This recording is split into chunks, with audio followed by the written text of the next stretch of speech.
Do you want to see an hilarious fail? I was working on this Celtic knot for hours, getting the vector artwork ready so I could turn it into this sort of stamp form for my Rohan Shield. So this is very important, and with very poor reference as well. I thought I was so clever. Just set up this circular rope Celtic knot. It's rather complicated, goes back on itself and then through and then down and back on itself and then through and down and back on itself and through and down.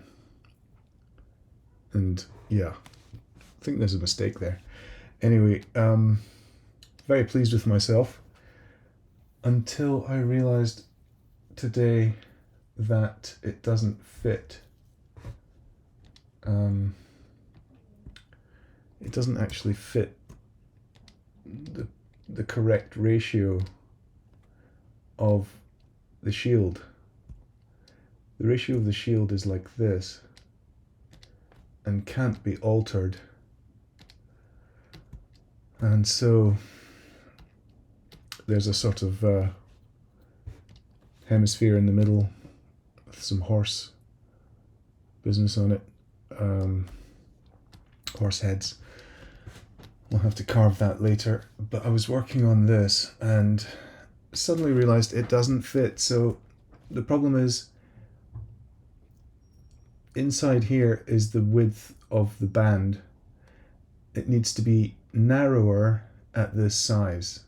This is actually behind here. You see the band is a lot narrower. So I have to, in other words, fit more of these braids into a wider circle. And there's no way to fix that, in my estimation, once I've got this. You know, I can't go, oh, my instinct would be to go, oh yeah, just do it, you know, so much in one direction and so much in another, and you know, you might be able to fix the ratio. No, you're never going to fix that. Stop thinking about it. Just move on. Try and find a solution. There's no amount of inflating, deflating, enlarging is going to help. So then, what I have to do, here comes the heroic fix.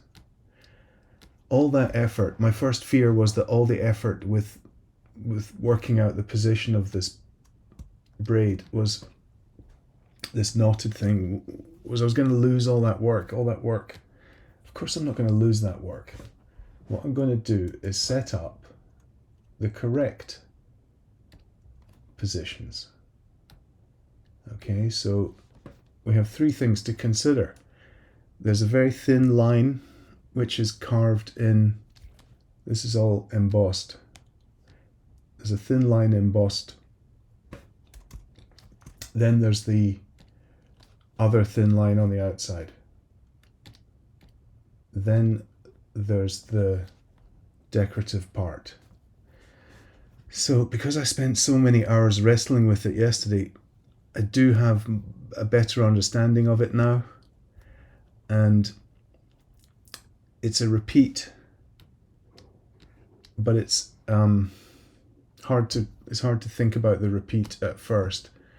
But now I get it, and I think I figured out how to isolate this repeat. And what I have to do is then bring it into position on the new band. And then I have to find the exact center for this first one. I have to get that absolutely centered. It's so centered that the best way to do it is to just have your object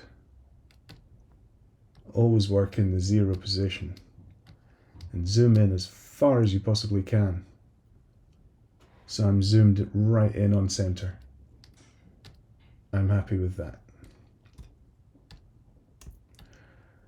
So then I can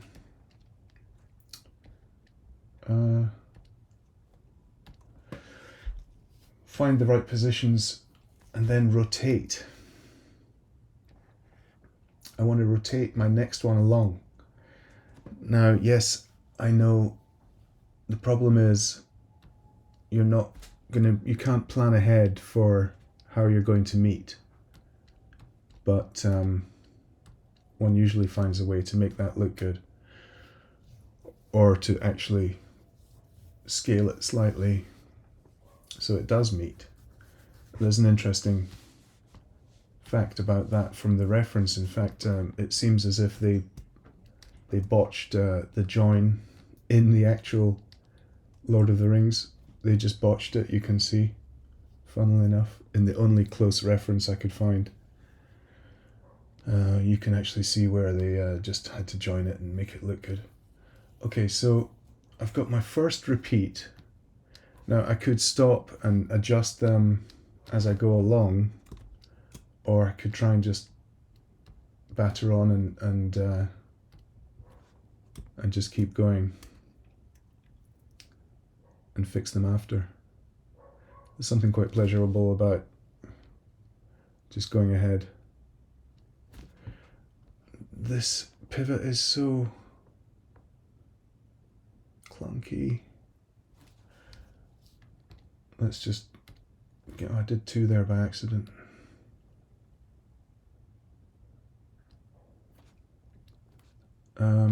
Let's just go ahead.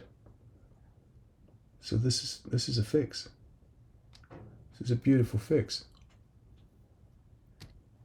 I mean, this is how one might have done it in the first place, but for some reason, usually I do them in parts like this.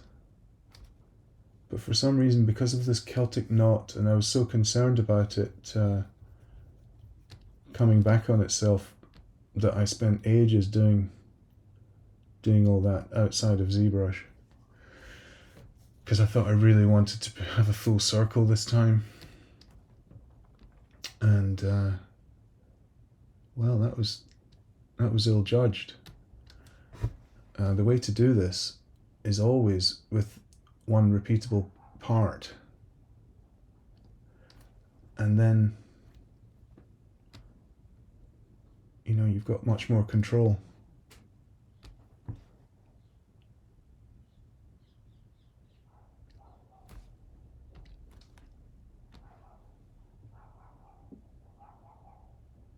Just slide these in. I have to say, this is pretty heroic. This Lord of the Rings stuff is extremely challenging, and I'm not the knot expert, and anyone must admit the knots can get extremely confusing. You ever looked at a book of Celtic knots? Oof. I am fascinated by knots, and I've made sculptures with knotted forms, but not like the Celtic type, which are horribly complicated. Ooh, we're coming back, and we'll see if we can get some kind of fit. Oh, it's a bit dodgy because it looks short. The gap looks short. What can we do? Oh, it's not bad. Look, a little bit of a stretch. A little stretch. Oh, it's very close. Okay, so get this one on the left, the gap as wide as I can allow. So we compromise between the two distances and not make too much in one distance. So this guy can pull up a little, and so with a large move brush, I want to move the whole thing because I'm interested in the outside, what the back of this right now is the surface I'm going to use for the booleans. Of course, there would be booleans involved. Now, all the way around, I just need to do that on each case. This has to be sorted in here.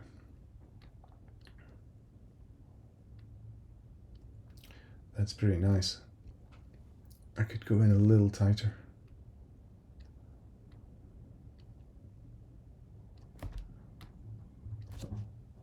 Yes, not bad. Not bad. And then, yeah, it's worth a closer look. These could pull back. What's all this? Why can't I mask?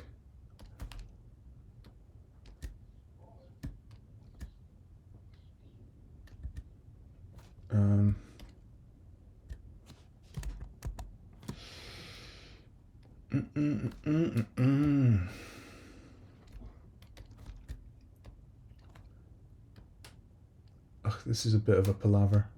I need to move on. So yeah, I need to fix all of these.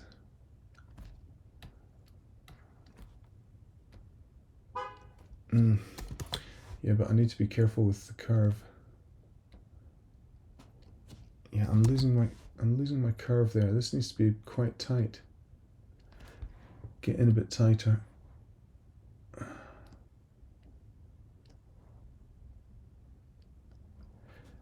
Is this curve good? It looks pretty good. Let's have a look from the other side. And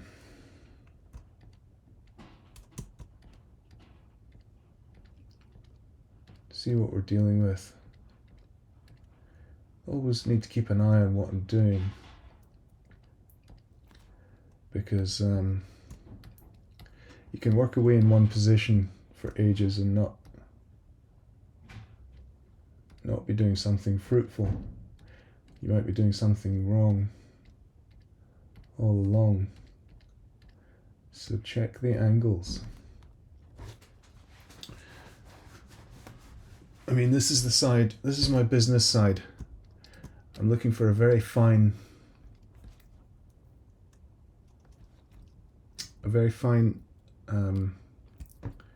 cut.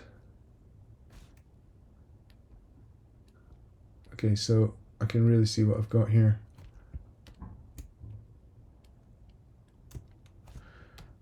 Seems pretty nice.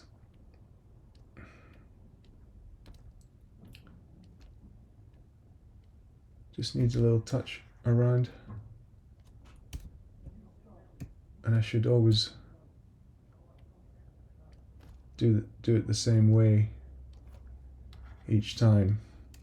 Like, I can't just bend that one now, I have to go on to the next one in order to get the same treatment. That one, that one.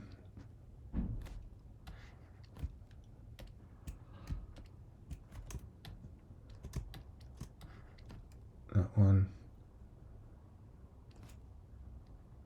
That one. That one. Yeah, it's a few.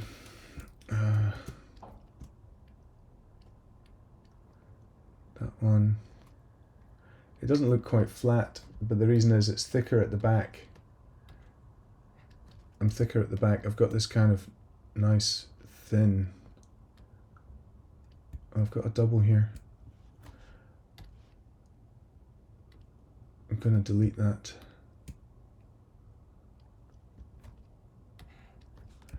Yeah, it's got a very nice, very thin boolean going on, so I have to work at extremely high vertex count, because otherwise this would all get swallowed up. These gaps would be so fine that they'd be too small to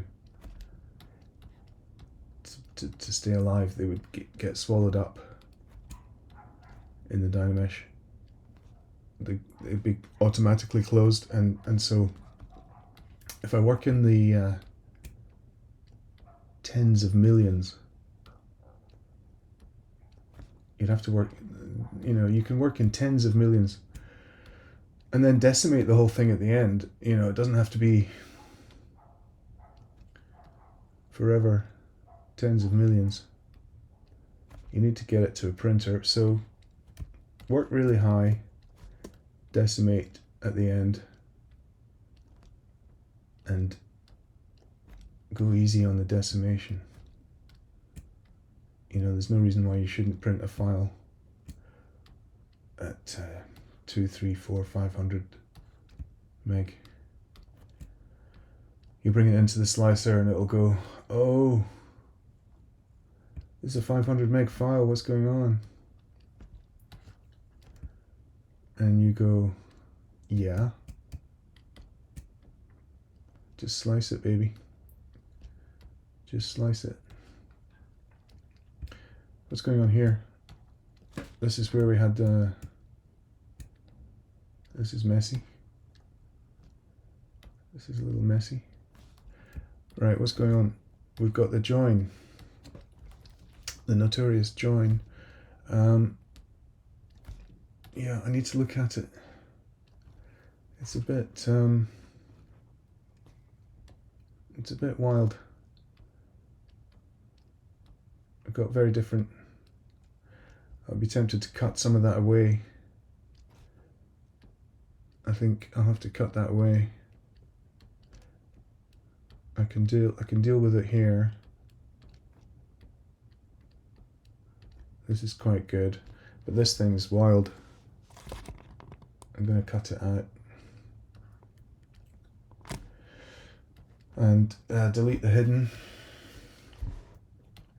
I can Dynamesh the whole thing later. That's what I'll be doing anyway. Okay, so this is quite good. A bit of a problem here. If I just drag that. Okay. Let's have an overall look. The thing is, it's so detailed, you need to close inspection. My God, though, this is the idea. I've got a complete redesign with the correct scale ratio of knots.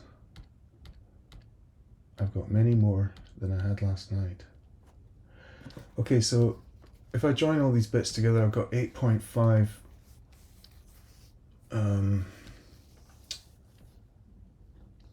this is kind of a scary time. I'll just do a quick save.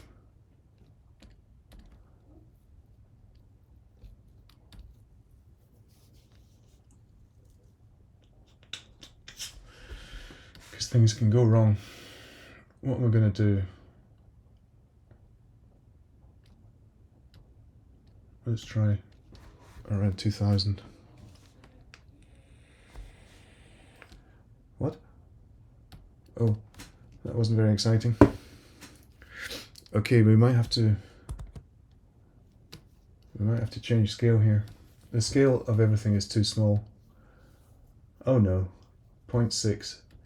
I'm not going to get high polygons. Oh, I need to scale everything up.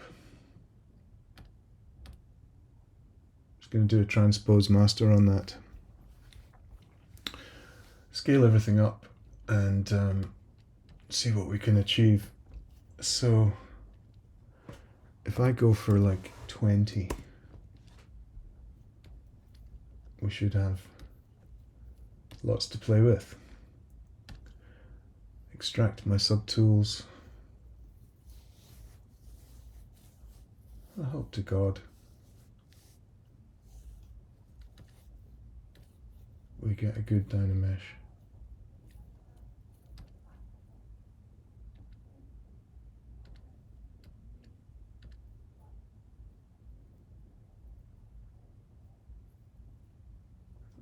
Mm, 12 million. That's more like it. Now let's have a visual inspection of all my work. Got some nice edges. That's how it was. That's how it arrived. Each segment was like 500,000. And so that suggests about 16, 17 segments. If I should just keep it as high as I can while I'm working, so let's blast it out at 2000 and get something crazy that we can do a massive boolean. No, it's still going to come in at 12. Okay, that's the maximum. Right. Yeah, there's going to be stuff on the sides like this, but I'm not sure it really matters. Because that's the vertical part. Right.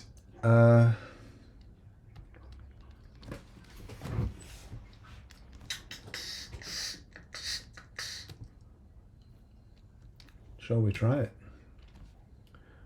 Yeah, there's a bit of trouble on the inside with each join, but how much trouble is it going to be visually when you're talking about a, embossing of just a few millimeters, fractions of millimeters.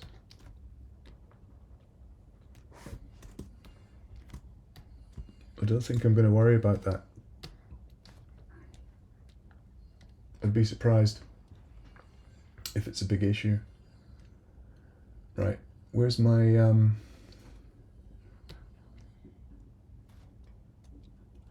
what happened to all my other stuff didn't scale up.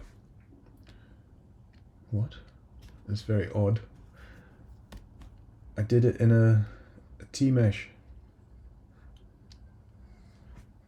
Oh well.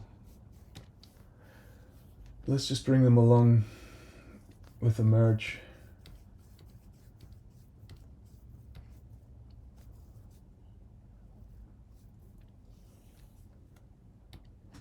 And we'll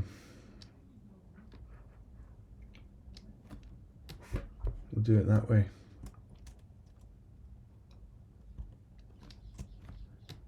Yeah, that's the correct side. Nice sharp edges. Right, where's my decor?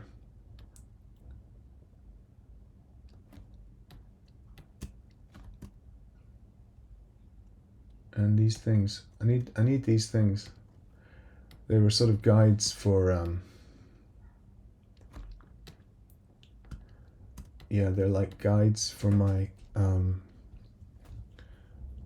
these grooves. Now this thing's a little too big. Okay.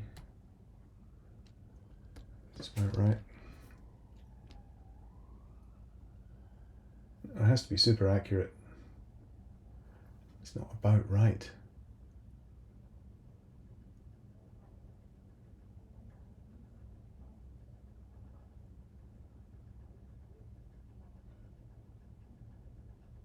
That's why it's tiresome that we didn't have the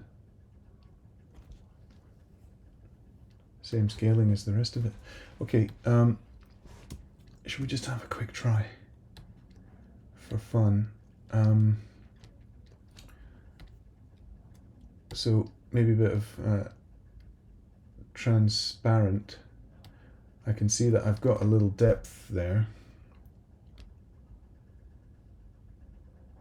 You need some depth, but I don't want it to go crazy. Just working nicely. Let's try it let's try it quite shallow, and then see how it works. Okay, so Dynamesh sub.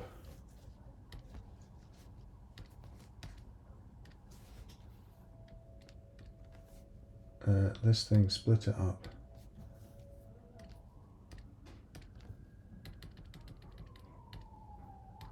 Merge down.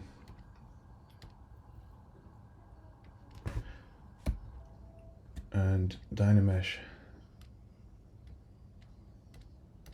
to the max.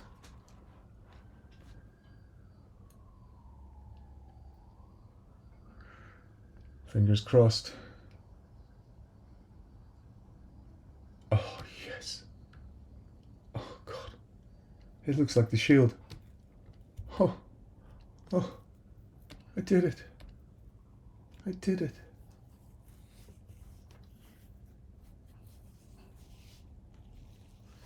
I will have to congratulate myself. That is quite a job. Holy crap. I did it. I did it. Let's see that. Imagine that with a ambient occlusion. That'll be tasty. Oh yeah.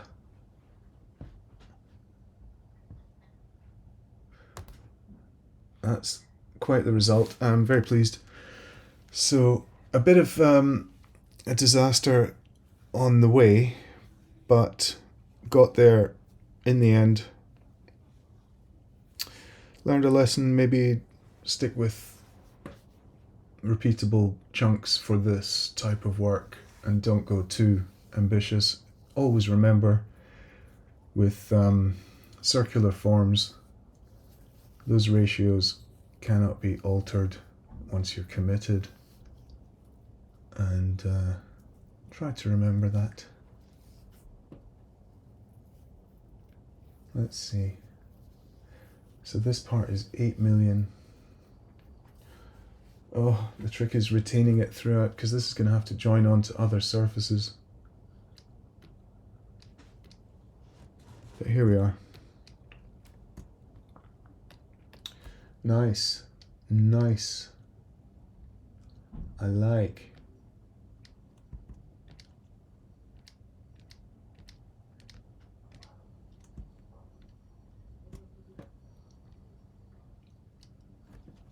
That will go well.